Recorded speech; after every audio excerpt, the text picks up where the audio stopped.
Good. Good to go. We are live. All right.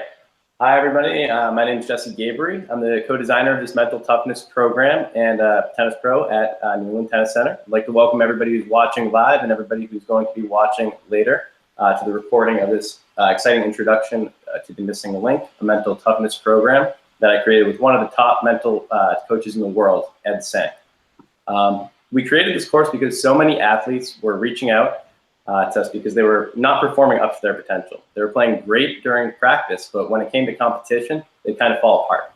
And when they looked at this themselves, their parents and their coaches were all kind of beside themselves. And honestly, people were honestly ready to quit the game. So what we decided to do was to create this program to help athletes, coaches, and parents understand a simple yet cutting-edge approach to the mental game that's sustainable. The reason why I decided to collaborate specifically with Ed is because he not only helped thousands of athletes worldwide, including world champions and Olympians, but he also helped myself with my own mental game. I went from breakdown to breakthrough. Prior to working with Ed, I read every book on the mental game. I tried every traditional sports psychology approach, but none of them worked. And when I started working with Ed, I was shocked that not only the traditional approaches that I was trying weren't really effective, and he explained the reason why very clearly, but that being mentally tough was a lot easier than I initially thought. I found that after working with Ed, I was often playing, I found myself in kind of this zone of bliss where when I was on the court, and I found myself happier, more confident, more focused, more motivated off the court. So that was really kind of the main reason why I decided that I wanted to ask Ed to help me design this program. Most players, coaches, and parents all know how critical the mental game in tennis is, but very few really spend time understanding and learning it. So the approach that we're teaching is truly powerful and lasting, and we just wanted to kind of share it with more people. So that's why we're here today. So without further ado, I'd like to welcome world-renowned mental coach, award-winning Olympic coach, TEDx speaker, best-selling author, and 2005 USTA Pro of the Year, Ed Sang.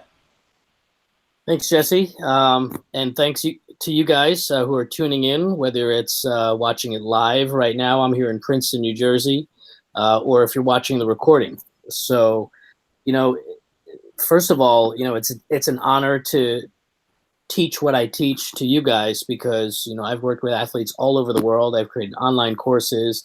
I was at the Rio Olympics working with some Olympians, and now we're watching the Winter Olympics. And what I've found is that the mental game is something that most people know it's super important, but most people don't spend time learning about it. For most people, it's an X factor. It's kind of like, oh, wow, yeah, I know what that zone feels like, but it's just random. It just happens once in a while. It's not lasting. And so what we're going to teach you guys today and in our 5-week program is a simple understanding of how the mind works. Zero technique, zero strategy, zero routine. So my suggestion to you is to listen with an open mind. Listen as if you're listening to music. Forget about what you already know because that'll just confuse your mind. If you listen openly, I guarantee you, even with just this short call today, you'll start seeing improvements. And, I get emails and text messages all the time from people saying, man, you changed my life. I was getting ready to quit the game. I was playing the worst ever. I was practicing better than I was competing. And you were my last hope. And now I'm playing the best tennis of my life. And I've never enjoyed it more. So that's our hope for you guys. Because every single one of you, hopefully, enjoys playing tennis. Well, guess what? People don't sing to get to the end of the song, do they? People sing because they enjoy singing. So people play tennis because they enjoy tennis, right? Well, do you enjoy playing tennis when you're in your head and beating yourself up mentally, focused on the results? What if I lose? Dwelling on the past. I can't believe I missed that shot in the last set.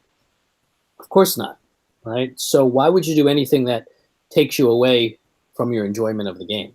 Doesn't make sense. So a lot of times it's not that people aren't focused. They're just focused on the wrong thing. In fact, Oprah Winfrey said, "Your focus is your future." Tuning in, guys. Make sure you check the recording.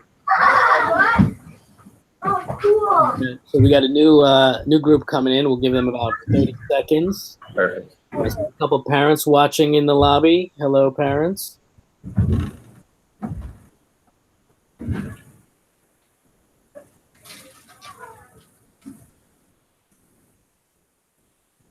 All right, we'll give them a few more seconds.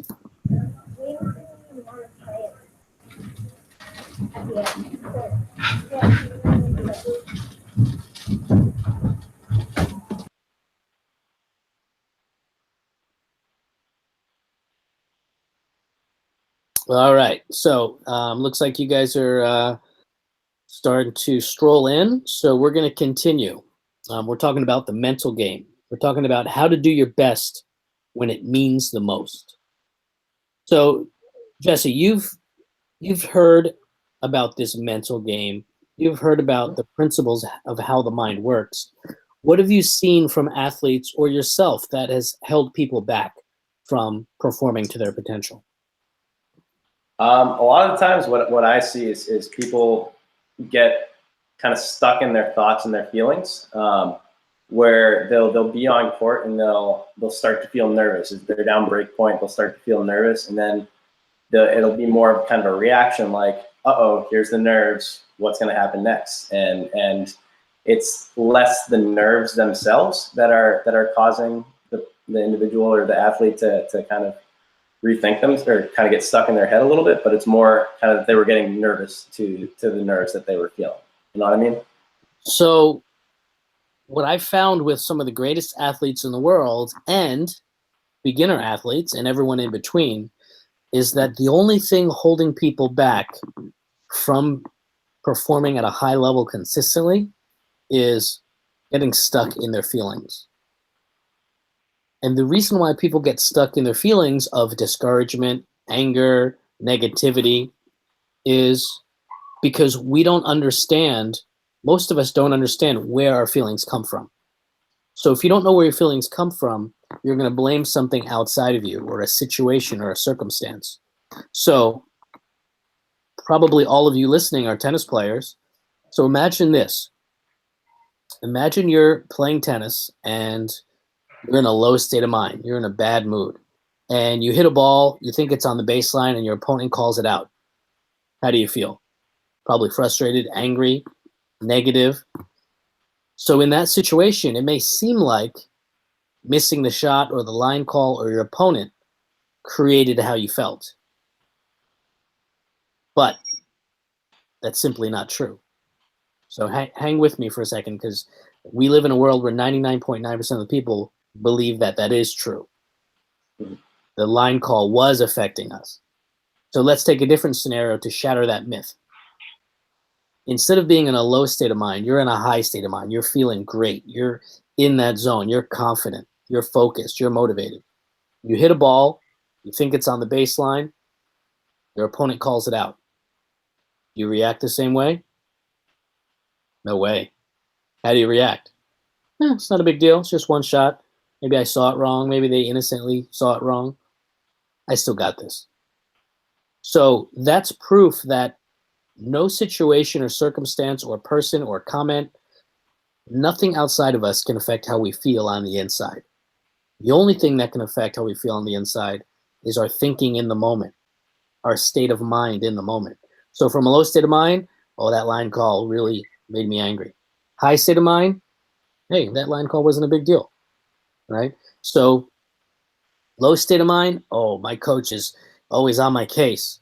High state of mind, wow, I have a coach that really cares and expects a lot out of me, right? Low state of mind, my car's a clunker. High state of mind, my car's a classic. They don't make them like they used to. So you can take any situation in the world, and depending on your state of mind, you're going to see it differently. Imagine right now, someone who's not mentally tough, who gets angry and frustrated, it's like they're wearing glasses that are scratched. They can't see clearly out of them. So when you can't see clearly, you get hung up on results, or you get angry at situations, or you think you're treated unfairly by your opponent. You think a crowd is making you feel nervous. But in reality, imagine putting on fresh, new, clear glasses. You see a totally different picture. So when you're in a higher state of mind, that's the clear picture you're going to see. Now, you may be thinking to yourself, okay, I get it, Ed. It makes sense. Now tell me how to get here. Okay? Yep, that's what I want to know. If I had $1 for every time an athlete or coach or parent asked me to how can I get back to that zone, I would be retired right now. Okay? But when they ask me how can I get to that zone, I know they don't understand the mental game. Because if you truly understood how the mind works, you wouldn't ask me that. And here's a metaphor to help you out. We're born mentally tough, each and every one of us. My daughter, you might be able to hear her, she's downstairs right now. When she was trying to walk, do you think she took a couple steps, fell down, and said, "Oh man, I didn't walk yesterday either. Maybe I'm just not cut out for walking," right? No, she got back up and kept going. And now she can walk, now she can run, now she can swim. So what's the point? The point is, if young children are resilient and mentally tough, that's how we're born. And as we get older, we're not lacking it. We're blocking it because we start believing the powerful, negative, insecure thoughts that we have. See, the challenge with thought is it feels real. We feel it in all of our senses. And I have a feeling that somebody on this call right now has had a bad dream, right? Well, when you wake up from a bad dream, your heart's racing, you might be sweating, your body might be tight. You physically went through it. But guess what? You were just laying in bed, right? So that's how powerful our thoughts are. That's how we work. We have a thought and we feel the thought, even if the thought's ridiculous or silly. Well, some people have nightmares, but some people have daymares. They're awake on the court and they have a scary thought and they feel it physically and they allow it to affect their performance. But Jesse, if you had a dream tonight and in your dream I said, "I hate you, I'm not doing this program with you, you're a terrible tennis player," would you text me tomorrow and say, "Ed, that wasn't very nice, you should apologize"? Right? No, I'd wake up and I knew it was a dream. Exactly. You'd be fine about it. It's not a big deal. No need to bring it up or fix it. So it's the same thing when we're on the court. When we're having bad thinking, when we're awake on the court, what if I lose? Oh man, I stink. What's wrong with me? My parents are going to be mad. My coaches are going to be mad. Look at the crowd, right? When we see that as thought and just random and temporary and just one perspective, then we tend to care less and less about it. And when we care less and less about it, it doesn't affect us. It doesn't bring our performance down. So, in a nutshell, if it wasn't for our thinking, we'd be good to go. We'd play in the zone more consistently. What are your thoughts on that? I mean, I completely agree with you. I mean, as I said in the intro, I already went through the program with you, and I did see those benefits, and I knew that I did go down from being that player who would get really down on myself, feel those nerves, and be like, "Uh-oh, here are the nerves. Now I'm going to start playing badly," to being able to be on court and still having those nerves and still being frustrated on court once in a while, but not really having it affect me as much, not really hanging up on those feelings or those thoughts as much as I used to, which is why, again, I'm very passionate about trying to get people to understand how the mind works and try to kind of work with them on the mental game. And that's why we designed this program. Yeah, and it's amazing to see that so many people are looking in the wrong direction. Yeah. Right? When you truly see that we're born resilient and mentally tough, you're not going to need strategies, techniques, or routines. In fact, when you're in a low state of mind, strategies, techniques, and routines are not going to help you. Right? If you try to throw a positive thought when you're feeling negative, it doesn't work. It's like putting a cat outfit on a dog. It's still a dog, right? So, but innocently, traditional sports psychologists and mental coaches will teach that because that was their training. But we're at a point now where this industry is changing. People are starting to see more and more that we already have it inside of us. You know, today it was pretty warm here in Princeton, but it was cloudy, right? But when it became cloudy, I didn't freak out that the sun was gone because I knew it was still behind the clouds and it could come out at any time. So that's how I see the mental game. When I feel angry, frustrated, annoyed, 99% of the time, I don't freak out because I know that's just like the clouds. A cloudy day is part of the weather, right? Cloudy thoughts and cloudy feelings is part of the human experience. And the less you care about it, the less you try to fix it, then it kind of makes its way out of your head, right? We can't control what thoughts come into our head. We can't control when they come into our heads. But just like dreams, does it really matter how long or how intense a dream was once you wake up? No, you're good to go. So it's the same thing. You can be in the middle of a tennis match or practice and feel like you're the worst tennis player in the world in 1 second. And then in the next second, if you don't react to it, if you know it's just a random thought and you don't try to push it away or give it attention, then the next second you can feel like the best tennis player in the world. That's how crazy it is. Yeah. That's how quickly it can change. Yeah. I think that's very insightful right there. Just being able to know that it's always changing. There's if you really let your mind flow, then your mind will flow. But the problem is with those traditional techniques that people use all the time now are those things get your thoughts to get hung up and stuck, and that's where we see the problems. Exactly. So when you look at the areas of the mental game, right? To me, there's three main areas: focus, motivation, and stress reduction. So I touched on focus earlier, and I think everyone is focused, but sometimes they're focused on the wrong thing. So when we're focused on something that hurts our performance, we don't have good performance, right? So when we're focused on the moment, 1 point at a time, or as I say, do what you're doing while you're doing it,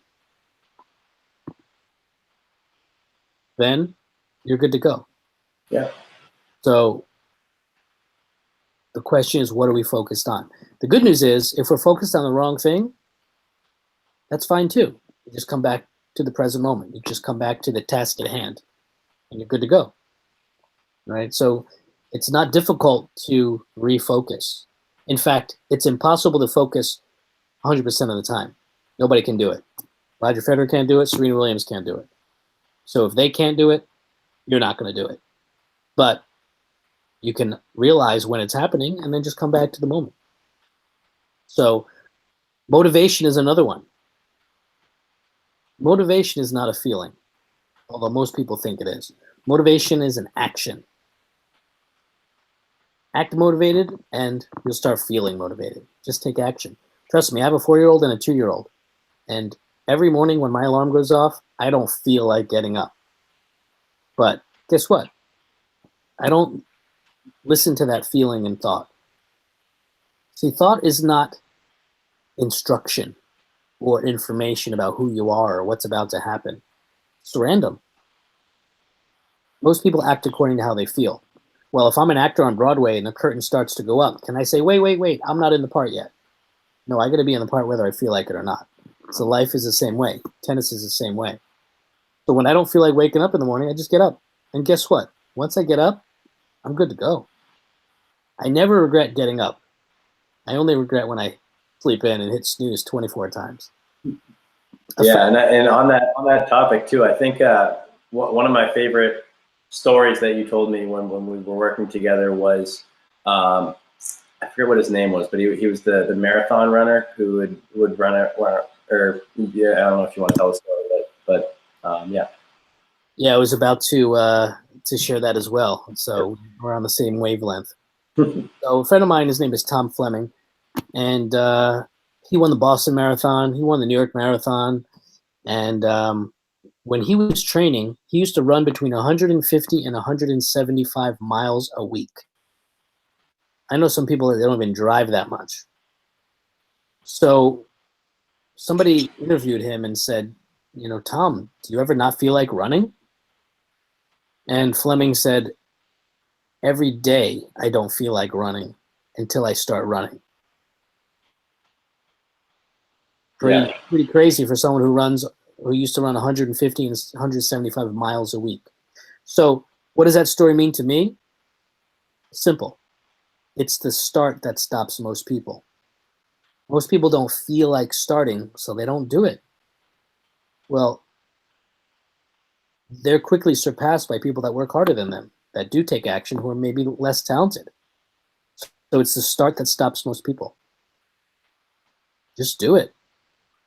That's why Nike, right? Take action. The motivation will come. But if you wait until you feel motivated, you might be waiting a long time. So you don't have to feel like eating healthy to eat healthy. You don't have to feel like going to practice. You don't have to feel like studying to study. Trust me, every day I have more and more responsibilities professionally, personally, and that's okay. I just either make a list of all the things I need to do, or if I have to do it in that moment, I just do it, right? If there's other things I need to consider, maybe I'll write it down. But the point is, I do what I need to do when I need to do it, whether I feel like it or not. Yeah. Abraham Lincoln said, whatever you are, be a good one. So when I have to take out the garbage, I pretend like I'm the best garbage taker outer in the world, right? I could easily complain about it, but I don't, because I know that that's conditioning myself for negativity and bad feelings. So I put my heart and soul into everything I do, whether it's giving a talk like this or taking out the garbage or walking the dogs. So that's the secret, right? Just doing what you need to do. Doesn't matter how you feel. So the third area is stress reduction. So we get stuck in who feel stressed, right? I work with a lot of business people, and they'll say, if you knew how much I had to do in a day, you'd feel stressed too. So then I would tell them, look, there's nothing wrong with doing 100 things in a day, as long as you do them one at a time. It's the same way that you eat an elephant, one bite at a time. You look at the whole elephant, it's overwhelming. How can I eat that whole elephant? But you take one bite at a time, you're good to go. It's the same thing if you had a tree, in front of your house, and I gave you an axe, and I said, here, chop down this tree. Take 5 chops every day. Eventually that tree is going to fall, maybe in a day or a few days, a few weeks, but it'll fall. So same thing with chopping at your goals, right? Yeah. What else? Any other comments or insights that you've had, Jesse, about the mental game that maybe you didn't know before or was contrary to what else is out there? I mean, if we went to Barnes & Noble right now and went to the sports psychology department, I could tell you exactly, what's in the table of contents of every book. Affirmations, positive thinking, goal setting, visualization. And trust me, I know, because I used to teach those things. But it wasn't until I found these principles of how the mind works, I dropped all that stuff, right? And now it's so much simpler. It helps me in my own life. It helps my clients.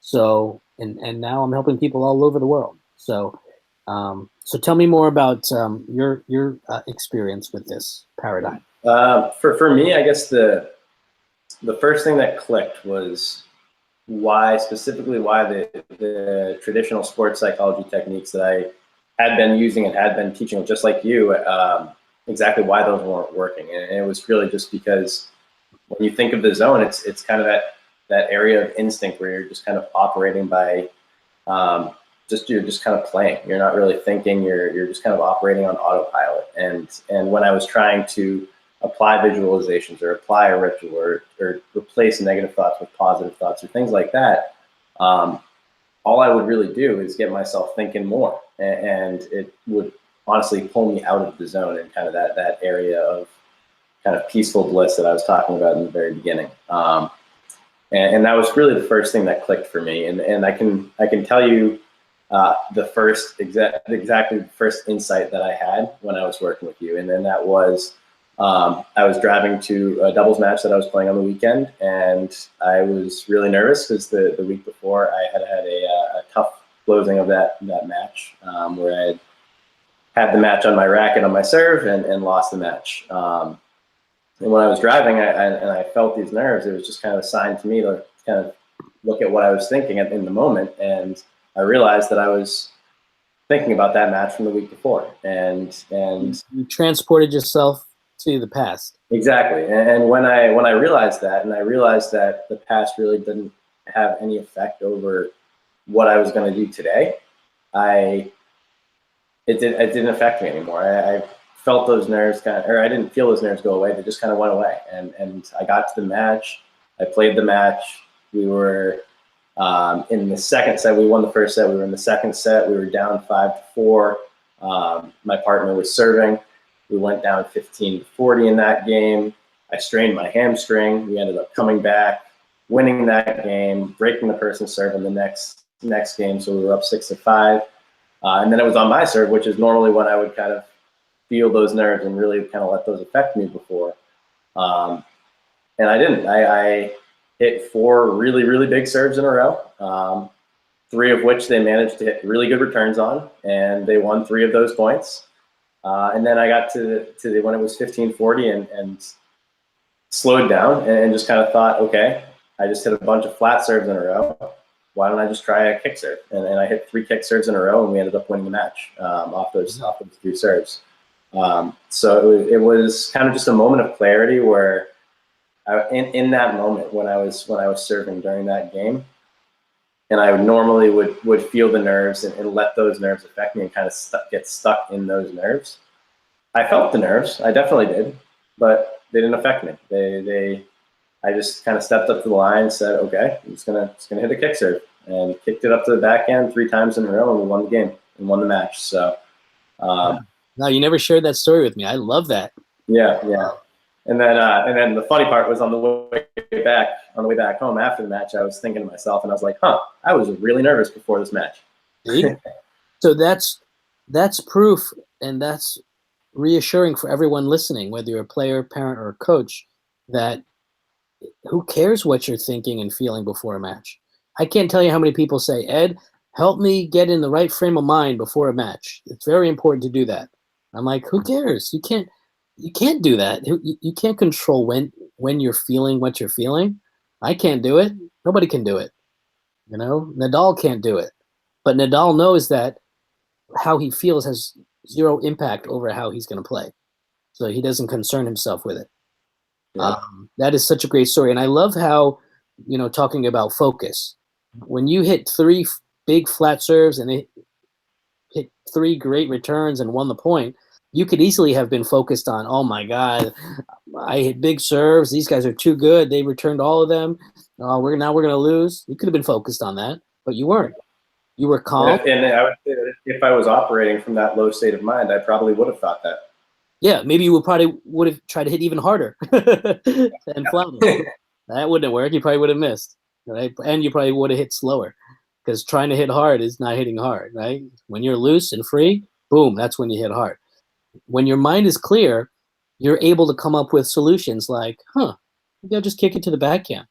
But if your mind is cluttered and focused on the past, even if the past was 30 seconds ago, there's no room for new ideas. And that's why it's so important when you're listening to us right now to have an open mind. If you're focused on what you already know, there's no room for a new understanding that could be a game changer for you. Yeah. So we got a couple more minutes. Anything else you want to add, Jesse? Or yeah, one other thing that I wanted to say was what you were just saying is when you're looking out of a window, right? You can kind of see that certain section of the picture that is outside. But when you go up onto the roof, you can see the whole picture of everything that you missed when you were just looking out of that window.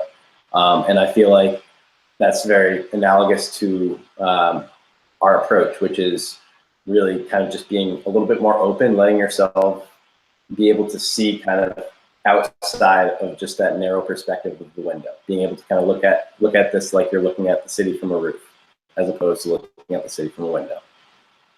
That's right. Does that make sense? Absolutely. Yeah. It kind of reminds me of those horses in New York City with the blinders on. I'm sure they have them in Boston too, right? So they're just focused on what's straight ahead, right? So I think with a mental game, right, sometimes it's good to have that narrow focus, right? But sometimes that's bad because then you don't have ideas of, other options, right? If my goal is to just walk through the front door of this house, if I was so narrow focused, I would lose sight of all these books and autographs and hallway paintings. So I think when you talk about the mental game from a low state of mind, you see a certain point of view. It's narrow, it's personal, right? Why me? Right? So losers ask why. Oh, why is this happening to me? I hit three big flat serves and they won 3 points. Winners ask how. How can I make an adjustment? Oh, I'm going to kick it to the backhand. Right? That's huge. But you can't do that from a cluttered mind. You can't do that from a low place. From a high place, you got all the answers. You know what to do. And if you find yourself in that low place, you don't have to freak out. If you freak out, you're going to stay low. You know it's temporary, then you go back up pretty quickly. Thoughts change very quickly. Therefore, feelings change very quickly. Don't believe me? Tell me what the last 10 thoughts you had just now were. Nobody can do it. So Yeah. that's how quickly our thoughts change. In fact, most of our thoughts we don't even realize, like unconscious. It's under the surface, just like a glacier. Most of it's underneath, below the water. Right? We just see the tip of the glacier or tip of the iceberg. So, but I wanted to finish with a story and also tell those of you that are watching either live or on the recording about this 5-week program that Jesse and I created. And like I said, with technology, even though we had a little bit of a hiccup tonight, we're here and it's recorded. It's really a great thing to be able to help people all over the world. I mean, I've worked with people in Australia and Hong Kong, and I do it from my house, over Skype or Google Hangouts. So one of my biggest passions and goals is to help a lot of people.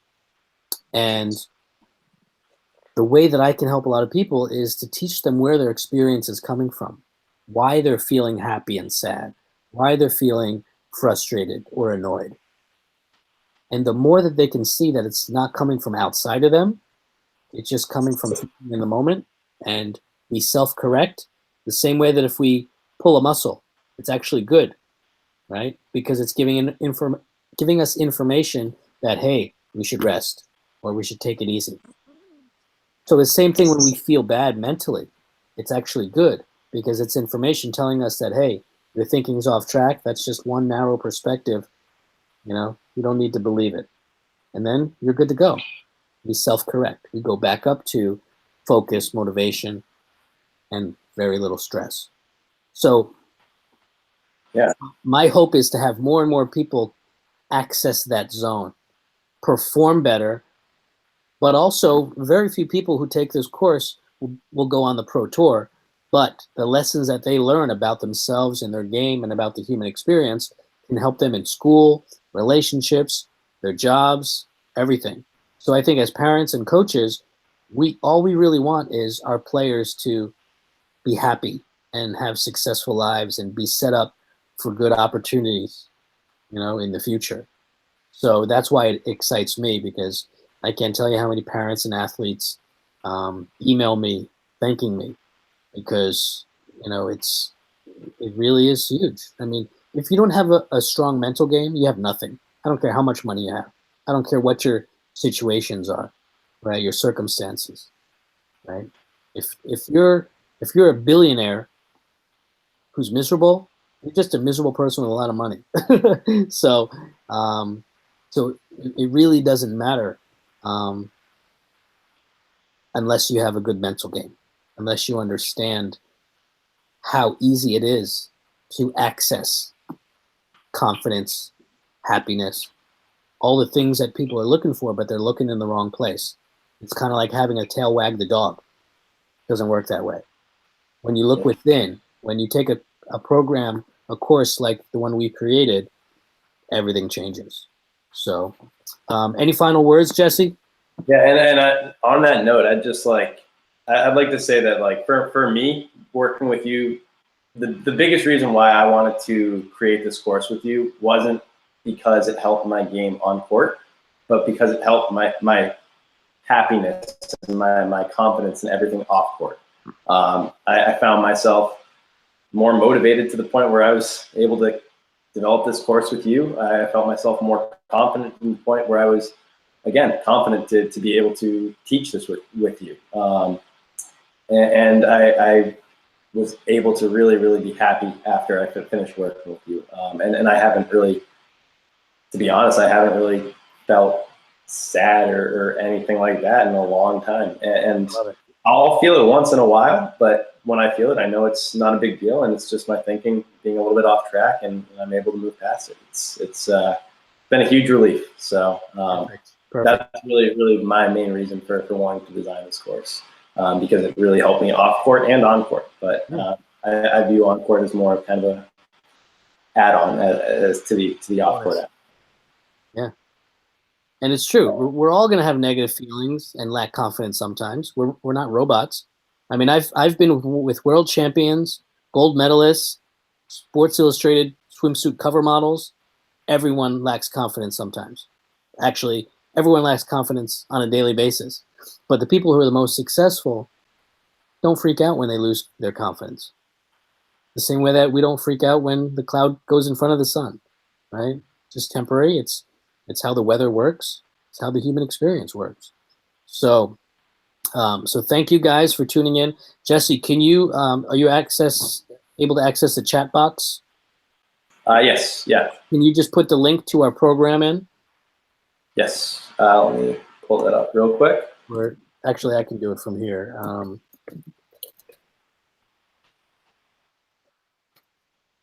It's Orchard Hill. Yep, the Orchard Hill one. Yeah. Hold on, let me. Actually, you have it? If you have it, just throw it in the chat box. Yep, I got it.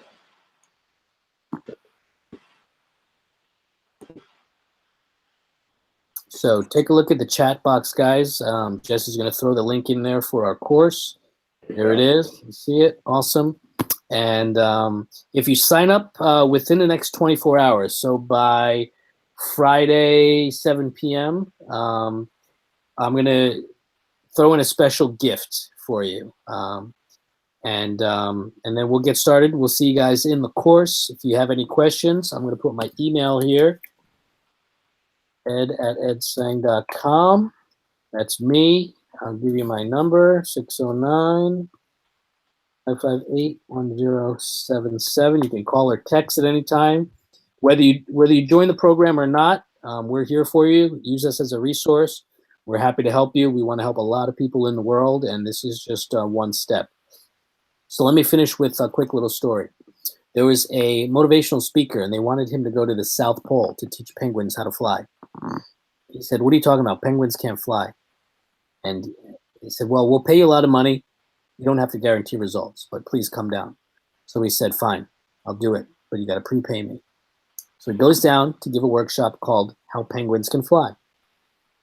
Well, he's having the penguins try to fly, and nothing's working. 2, 3, 4 hours later, nothing. In the 5th hour, he got an idea. He took a tall ladder, leaned it up against the wall, and had a couple penguins go to the second rung of the ladder, jump off, flap real hard, and they started flying. It was unbelievable.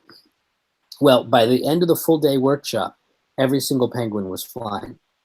He didn't get a standing ovation. He got a flying ovation. They were flying around the room. Look, there's Bob. He's flying too. Everybody's flying. It's unbelievable. Well, the most amazing thing happened after the workshop. After the workshop, every single one of those penguins walked home.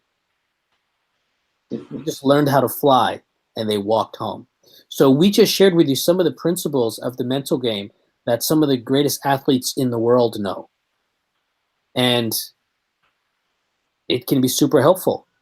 But if you don't keep an open mind on these principles, it's kind of like going into a restaurant, reading the menu, and going home. Right? You're still going to be hungry. So if you do what you normally do, you're going to get what you normally get. So if you go back on the court and you still believe your thoughts and feelings. You still break that racket. You know, you still look at your parents in the stands when you miss a shot, right? Then you're just going back to your old conditioning and habits. But if you just have one new thought of what we talked about today, I'm telling you, I've seen people change 500% overnight. So you may have a favorite athlete, but if you train for 5 hours for the rest of today, are you really going to wake up a better athlete tomorrow? No. But mentally, by listening to what we had to say today, you can improve 500% overnight. So that's the beauty of it. That's the potential that we all have.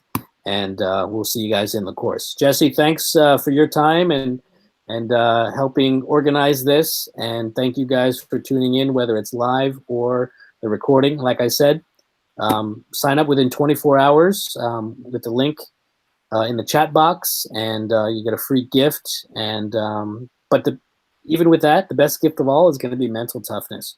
You know, being happy, being successful for the rest of your life in all areas. It's like the old saying, all boats rise with the tide. Tide rises, all boats go up. So you learn about the mental game, all areas of your life improve. So thanks, Jesse. Thanks to all of you, and we'll see you in the course.